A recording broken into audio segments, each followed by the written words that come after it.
वंदे वंदे वंदे छत्रपति शिवाजी महाराज की, संभाजी महाराज की, संत सेवालाल महाराज की, संत सेवालाल महाराज की, जगदम्बा अम्बा मैया की, अम्बा मैया की। मंच पर उपस्थित बंजारा समुदाय के धर्मगुरु और जिन्हें अभी अभी महाराष्ट्र की विधान परिषद के लिए जिनका मनोनयन हुआ है, ऐसे संत बाबू सिंह महाराज जी, मंच पर उपस्थित पौरा देवी के श्री महंत कबीरदास महाराज जी, लिमाना पीठ आदिलाबाद के महंत राम सिंह महाराज जी, पोहरा देवी के महंत सुनील महाराज जी, महंत जितेंद्र महाराज जी, महंत यशवंत महाराज जी, चैतन्य आश्रम के श्री महंत श्याम चैतन्य महाराज जी, महंत सुरेश महाराज जी, राजगढ़ आश्रम से राय सिंह महाराज जी, भारतीय जनता पार्टी के वासीन के जिला के अध्यक्ष श्री राजू राजे पाटिल जी, एनसीपी के जिलाध्यक्ष चंद्रकांत ठाकरे जी, माजी विधायक लखन मलिक जी, विजय जाधव जी, भारतीय जनता पार्टी और महायुति गठबंधन के प्रत्याशी सईताई ढाके जी, वासीन विधानसभा क्षेत्र से उम्मीदवार श्याम जी खोड़े जी और उपस्थित सभी मेरे बहनों और भाइयों, ये मेरा सौभाग्य है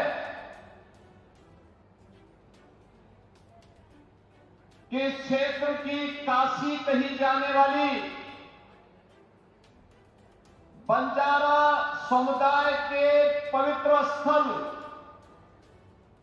संत सेवालाल महाराज, संत रामराव महाराज, संत बामनलाल महाराज की साधना की पवित्र भूमि और जहां पे साक्षात जगत जननी मां भगवती अम्बा ने दर्शन दिया, इस पावन धरा को मुझे आज नमन करने का अवसर प्राप्त हुआ है।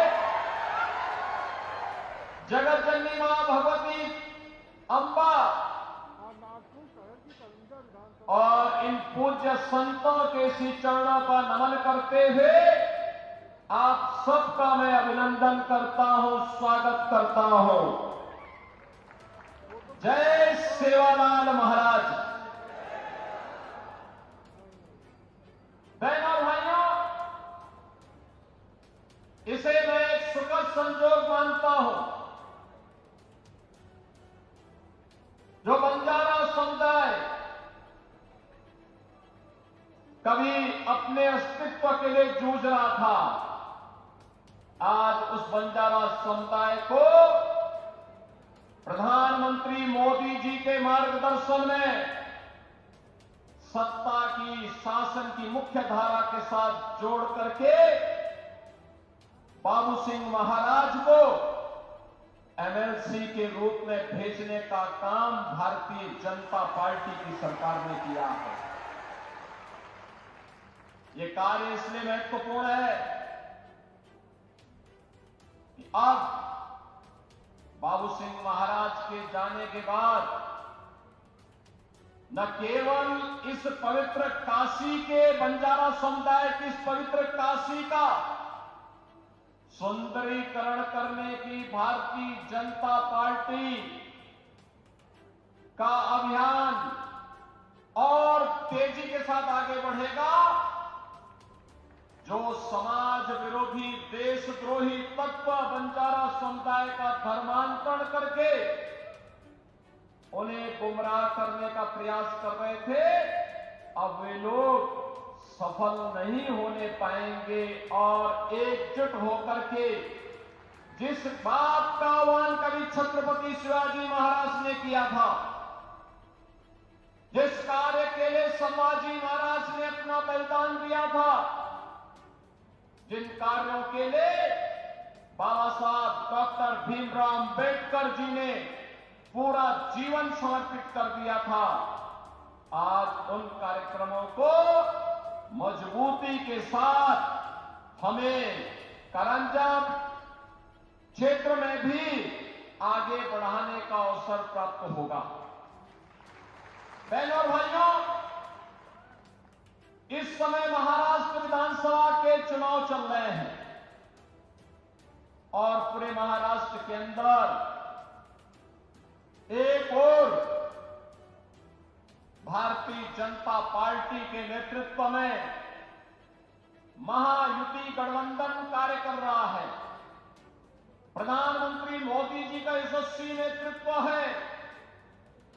मोदी जी का कार्य पिछले 10 वर्ष के अंदर पूरे देश ने देखा है। बिना भेदभाव के शासन की योजना का लाभ हर गांव को, हर गरीब को, हर किसान को, हर नौजवान को, समाज के हरेक तबके को देने का कार्य हो रहा है।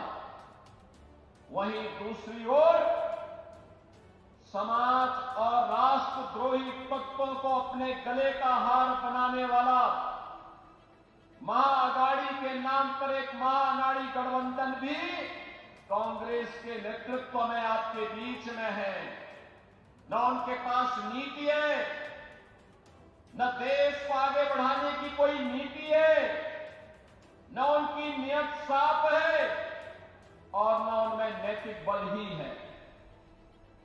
ये लोग मुस्लिम तुष्टीकरण की राह पर चल करके देश की अपूर्णीय क्षति करना चाहते हैं और इसीलिए मैं आपसे कहने के लिए आया हूं, याद करिए, महायुति गठबंधन, भाजपा, शिवसेना, एनसीपी, ये सभी मिलकर के महाराष्ट्र के विकास के लिए कार्य कर रहे हैं।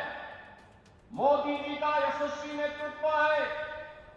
देवेंद्र फडणवीस भारतीय जनता पार्टी के नेता के रूप में इन कार्यक्रमों को आगे बढ़ाने का कार्य कर रहे हैं।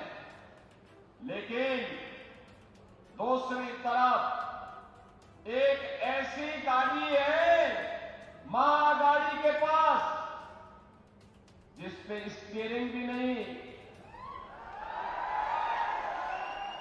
उस गाड़ी के टायर भी गायब हो गए हैं और ड्राइविंग सीट पर बैठने के लिए आपस में ही छीना झपटी हो रही है। छीना झपटी हो रही है कि कौन ड्राइविंग सीट पर बैठेगा।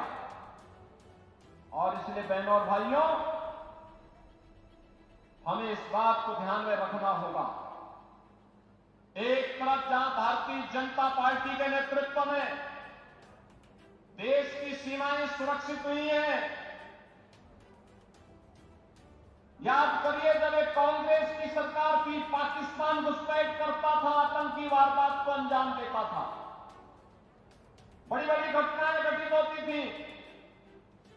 हम लोग बोलते थे उस समय कि भाई पाकिस्तान के खिलाफ कार्रवाई करो, तो कांग्रेस का नेतृत्व कहता था कि नहीं नहीं, हमारे संबंध खराब हो जाएंगे।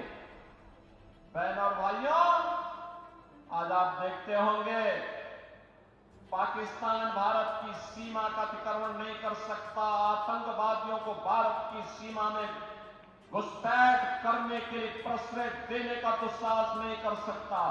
अगर करेगा तो फिर खामियाजा भी भुगतेगा। ये नया भारत है, ये नया भारत है। छेड़ता नहीं है, लेकिन कोई छेड़ता है तो छोड़ता भी नहीं है। सीमाओं की सुरक्षा करना जानता है, अपनी जनता की सुरक्षा करना जानता है। ये नया भारत है। अपमान नहीं सहता। ये नया भारत है। इंफ्रास्ट्रक्चर के बड़े बड़े कार्य हो रहे हैं, हाईवे, रेलवे। यहां पर हमने देखा कितना भव्य स्थल बन रहा है। संत सेवालाल महाराज की पावन समाधि स्थली, संत रामराव महाराज की समाधि स्थली, संत बामनलाल महाराज की साधना स्थली कितनी पवित्र और कितना भव्य रूप ले रहा है। ये भारतीय जनता पार्टी की विरासत के प्रति सम्मान का भाव है। बहनों और भाइयों, ऐसे ही हाईवे बन रहे हैं, railway, metro, rapid rail, IIT, IIM, AIIMS, one district one medical college, हर घर नल की योजना, गांव गांव की बेहतरीन कनेक्टिविटी। यह गरीब के लिए आवास, पीएम आवास योजना में आवास, 80 करोड़ लोगों को फ्री में राशन की सुविधा, 70 वर्ष से ऊपर के हर एक बुजुर्ग को प्रतिवर्ष 5 लाख रुपए की फ्री में स्वास्थ्य की सुविधा उपलब्ध करवाने का कार्य हो, या फिर अन्य अनेक गरीब कल्याणकारी योजनाएं। यह तो मोदी जी के नेतृत्व में भारतीय जनता पार्टी की सरकारें कर रही हैं, लेकिन साथ साथ गरीब कल्याण भी है, विकास भी है, सुरक्षा भी है, सुशासन भी है। तो विरासत के प्रति सम्मान का भाव। अयोध्या में 500 वर्षों के बाद अयोध्या में फिर से भगवान राम की जन्मभूमि पर भव्य राम मंदिर का निर्माण हो गया है। भव्य राम मंदिर का निर्माण। यह काम कांग्रेस भी कर सकती थी, लेकिन कांग्रेस को हिंदू भावनाओं की चिंता नहीं थी। कांग्रेस को हिंदू भावनाओं की चिंता नहीं थी। बहनों और भाइयों, अयोध्या दुनिया की सुंदरतम नगरी बन रही है, भगवान राम की स्थली सुंदर बन रही है। लेकिन प्रश्न है, अयोध्या में यह अपमान 500 वर्ष पहले क्यों झेलना पड़ा था? राम मंदिर के 500 वर्षों तक क्यों संघर्ष करना पड़ा था? छत्रपति शिवाजी महाराज ने जिस स्वराज की संकल्पना को आगे बढ़ाया था, इसके लिए संघर्ष क्यों करना पड़ा था? पेशवा बाजीराव को एक भारत एक राष्ट्र की संकल्पना के लिए संघर्ष क्यों करना पड़ा था? सामाजिक समता के लिए महात्मा फुले को क्यों आंदोलन करना पड़ा था? बहनों और भाइयों, एक विधान सब समान, इसका आह्वान करने वाले बाबा साहब डॉक्टर भीमराव अंबेडकर को क्यों संघर्ष करना पड़ा था? कारण था, हम बटे थे और बटे थे इसीलिए कटे थे। हम बटे थे इसीलिए कटे थे। और आज हम कहने के आए, एक है और सेफ है। एक है, सेफ है, यानी सुरक्षित है।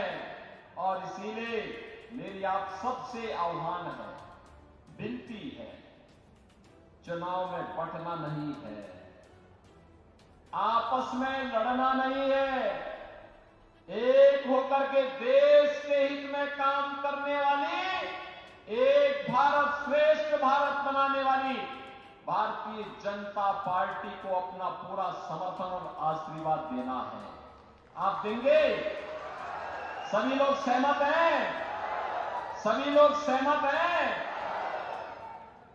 तो यहां पर भारतीय जनता पार्टी ने सईताई ढाके को अपना उम्मीदवार बना करके, कारंजा से अपना उम्मीदवार बना करके आपके बीच में उन्हें भेजा है। और वासीन से श्री श्याम जी खोड़े को अपना उम्मीदवार बना करके भेजा है। इन दोनों को आपका आशीर्वाद प्राप्त होगा। दोनों हाथ उठा करके इन्हें आश्वस्त करिए, इनको अपना आपका आशीर्वाद मिलेगा। बटेंगे तो नहीं, एक रहेंगे, एक रहेंगे। तो मेरे साथ बोलेंगे, भारत माता की, भारत माता की, भारत माता की, संत सेवालाल महाराज की, संत सेवालाल महाराज की जय श्री राम, जय जय श्री राम।